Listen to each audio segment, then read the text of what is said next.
Hi, I'm John Barr. Hope you're doing the best of 2022. If you're not doing the best that you've done all year, hurry up.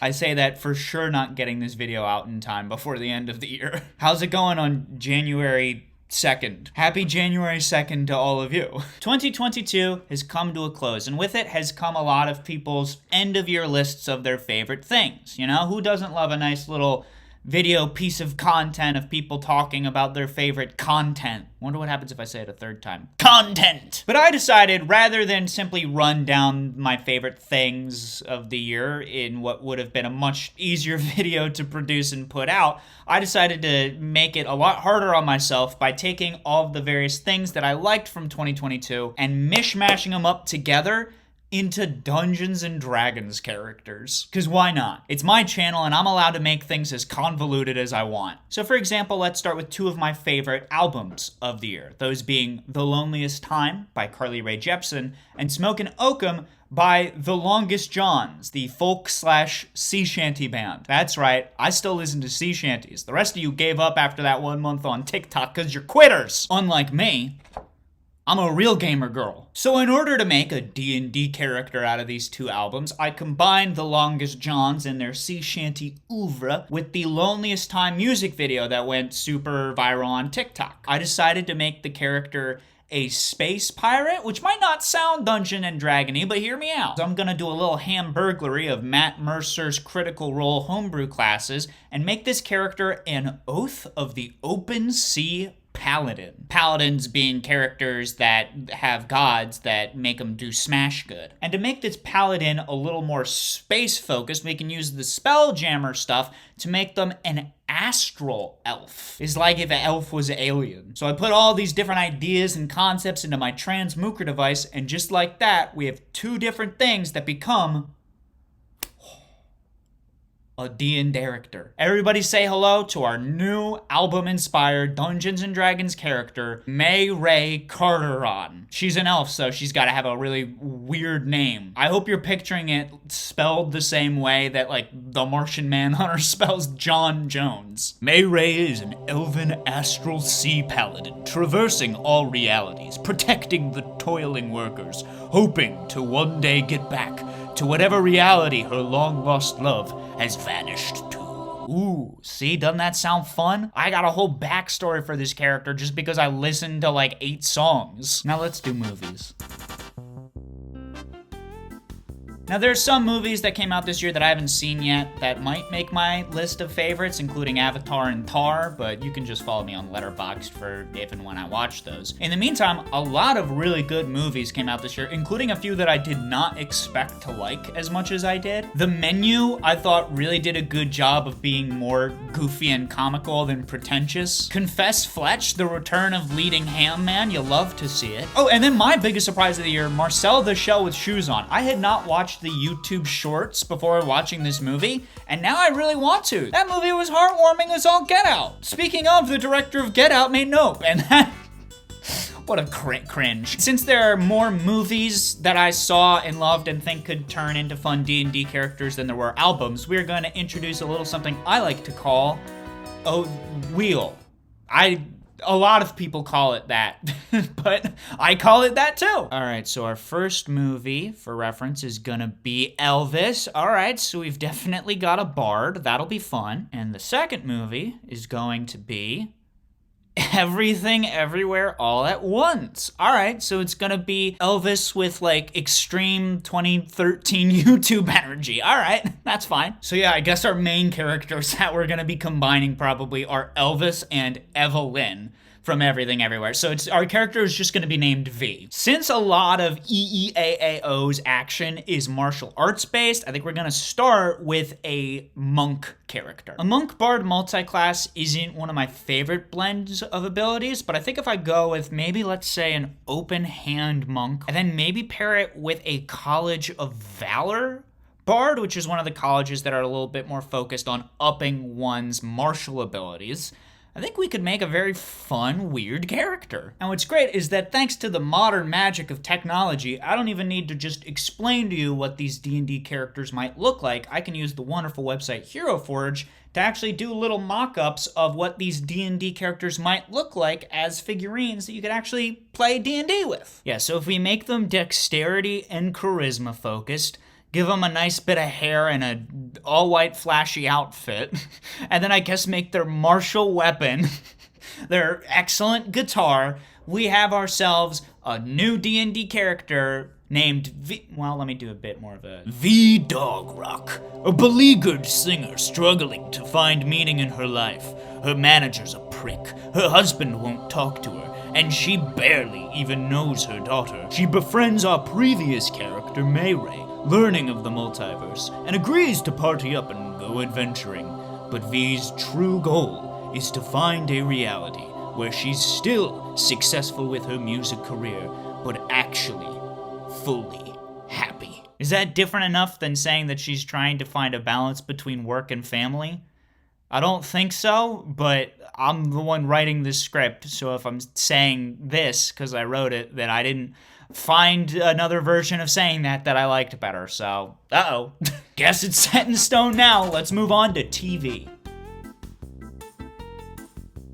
I didn't watch most new television this year. I think it's leftover embarrassment from the fact that there were a few years in college where my whole personality was, I'm the guy that watches the most TV. That's just one of the facts about me that will keep me from the kingdom of heaven. Like, I spent the majority of this year rewatching Breaking Bad, watching Adventure Time for the first time, going back to watch old episodes of The Simpsons, and then starting One Piece. I started One Piece in 2022 at the age of 26. I will die before I catch up. But there were at least a few new or returning TV shows that I did watch and really enjoy, including The Bear, The Boys, The Righteous Gemstones, The Rehearsal, and Players, which is a Paramount Plus show that's by the same creative team that did American Vandal, but it's a mockumentary series about a League of Legends team. Highly recommend it if you haven't watched it. Will I be making a D&D character out of it though? Let's find out. All right, so our first TV show we're going to be using is The Bear. All right, so some sort of chef we're gonna be working with. Maybe just Ratatouille as a bear. What's our second TV show though?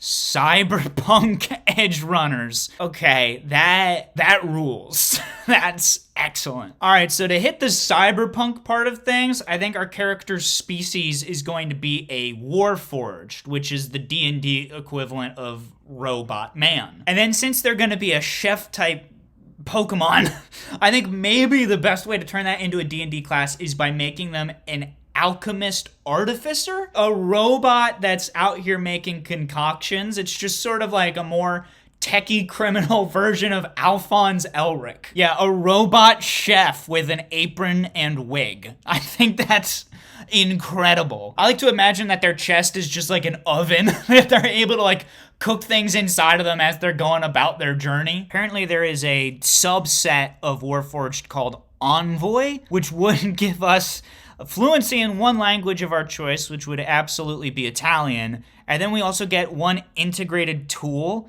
where a tool is integrated into our body and it doubles our proficiency bonus for any ability check I make with it. So that's probably gonna have to be like a spatula, set of chef's knives, just a ladle.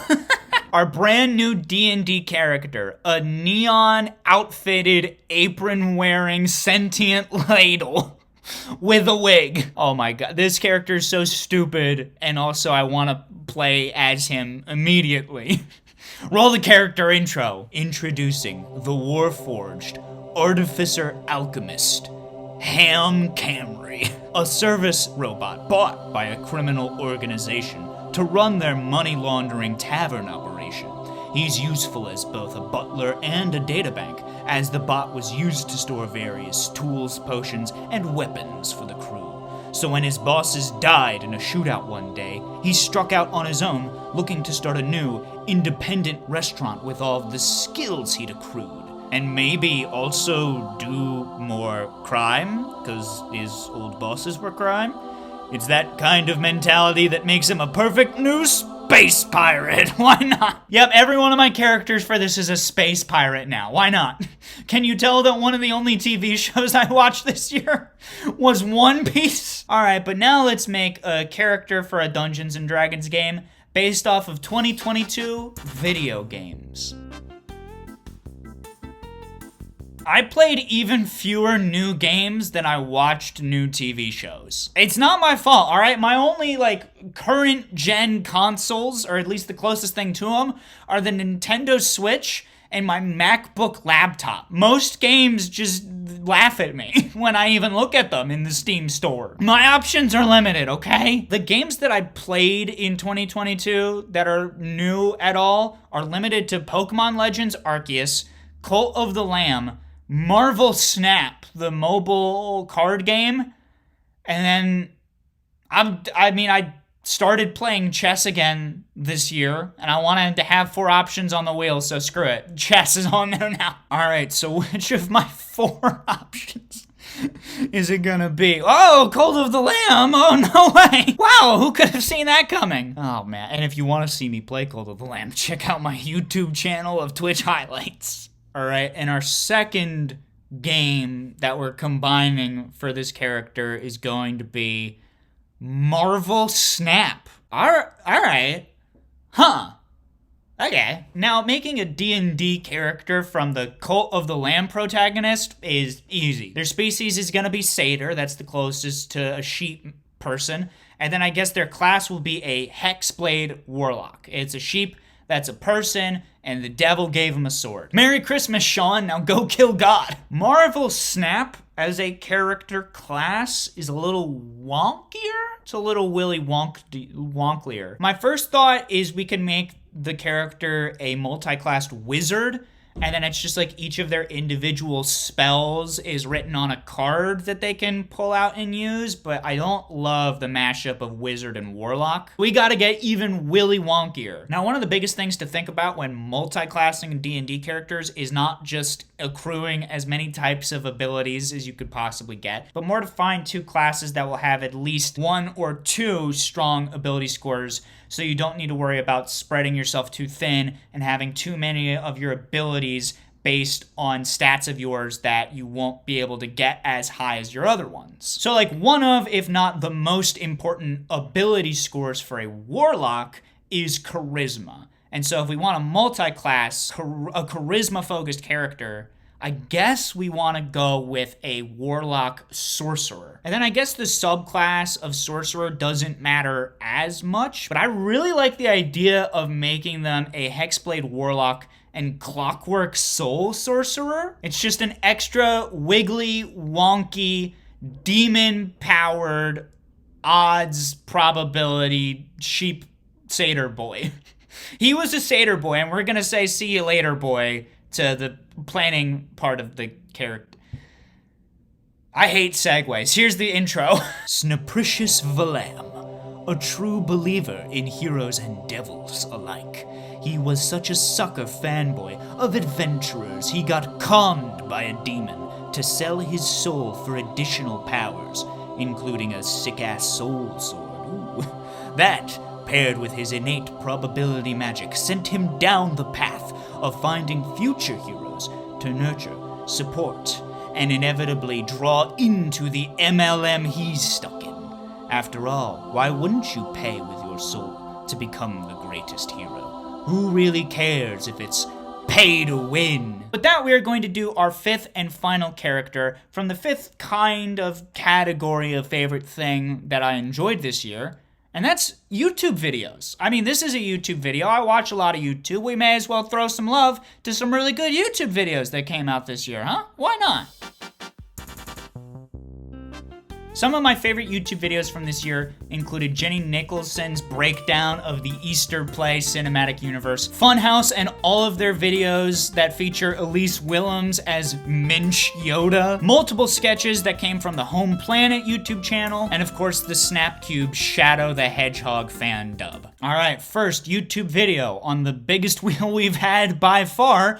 Oh, it's the combination of Ted Nivison and Eddie Burback's Rainforest Cafe adventures. I cheated a little bit and combined both of their videos into one wheel category because both of their videos are good, different in their own way, and it's a saga you gotta commemorate. But what are we gonna pair it with? That's kind of the big question.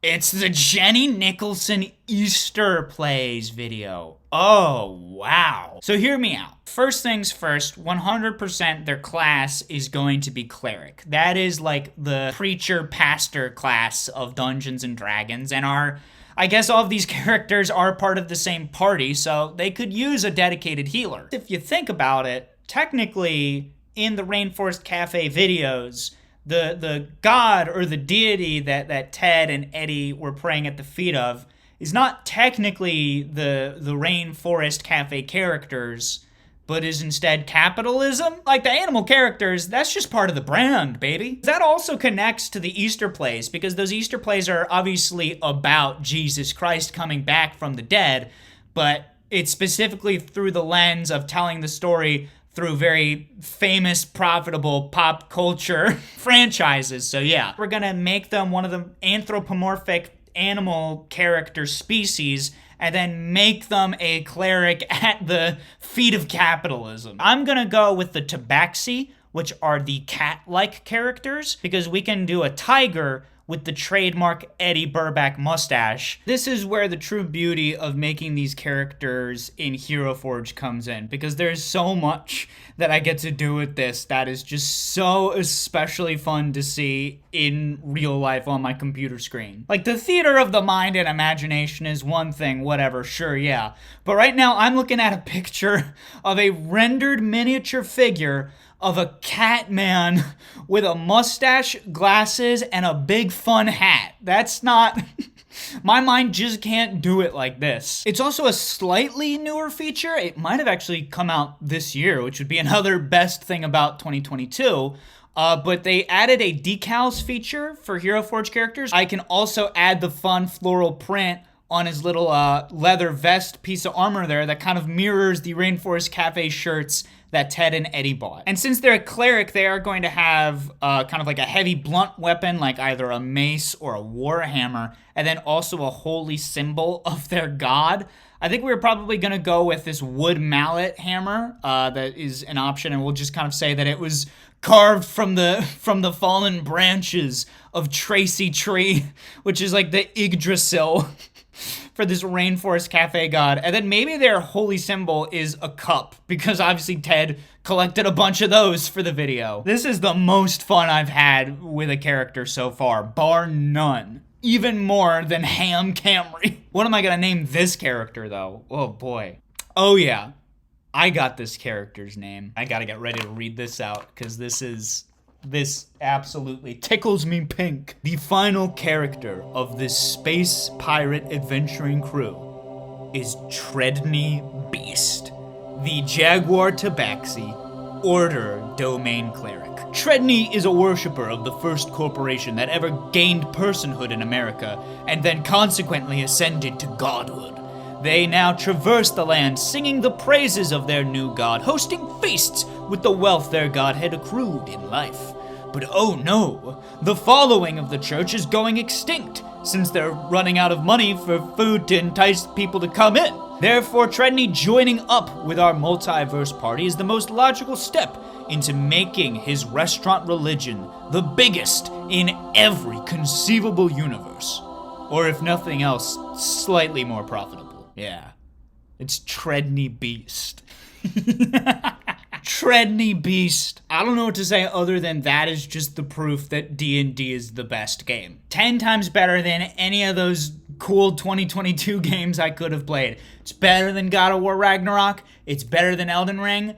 And you know what? I'm just gonna go ahead and say it. Yeah, it's better than chess. I don't know whether or not the adventuring party is gonna be called the 2022s, or if maybe the 2022 is the name of their ship, but I can imagine no finer crew to sail off into the multiverse with. And I hope that this video has brought you enough joy to sail off into the future of 2023, huh? Hey, finally a good segue at the tail end of the video. I hope you liked this video. If you did, great news. They made a whole button for you to be able to prove it. I'm also going to toss up 2 of my favorite videos that I made over the course of this past year. Let me know if there are any 2 videos of mine like these 2 that you would mash up into your own D&D character or your own favorite movies, TV shows. It doesn't all have to be about me, but like you're gonna have to hit the bell. If you don't, if you choose to make up a mashup character that doesn't have to do with me, you better be hitting the subscribe button and the bell button a bunch of times. Hit those buttons a bunch until your fingers get tired, and then hopefully by the end of it you are still subscribed, but if you're not, that matters to me less. I've had a lot of fun this year putting more effort into my YouTube channel, except for those couple months where I really only kind of did the YouTube shorts, including the ones that weren't quite shorts, but I had #short in the title, so that was those ones I'm less proud of, but I did make a lot of fun videos, and I'm excited to go into 2023 and hopefully make a couple more videos. We'll see. Anyway, I gotta go make the big bad for this new 2022 themed campaign. I think it's gonna be a combination of Elon Musk, Ezra Miller, filled to the brim with Hans Niemann's special power beads. So I will see you all next time for another one of these videos. All right, see you next year. Bye.